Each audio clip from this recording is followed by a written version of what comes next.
Bibhutibhushan Jena general secretary contractor welfare association आज आमर सब विभिन्न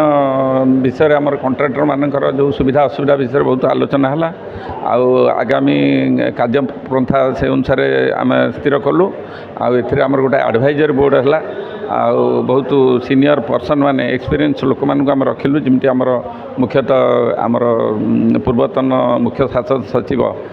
श्री आमर विजय कुमार पट्टनायक आ पूर्वतन सीओ पीके स्वाई कि आमर बलिष्ठ सांबादिक हाईकोर्टर जड़े एडवोकेट आ जड़े सीनियर कॉन्ट्राक्टर एम सब रखागला से एडवाइस रे आमे आगु आमर जो सुविधा असुविधा सब थी से गोटे पूरण करा आमे आगु गोटे कनक्लेव करूँ से तापाई आमे धार्य करूँ समय आ नूतन कार्यकर्ता निर्वाचन करागला सेटा ना मु तो आगुरी संपादक थी एबे भी संपादक भाव निर्वाचित होइछि बाकी प्रेसिडेंट थे प्रेसिडेंट अच्छा बाकी अन्य कार्यकर्ता माने चेंज चांज होइछन्ति टिके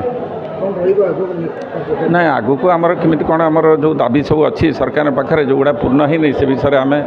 आमर जो कनसल्टाट मतामत नहीं आम कि एमएलए मानू डाकी बाबू सिंह डाकी आमर रमेश जेना को डाकी आमर जगन्नाथ पट्टनायक को से डाकी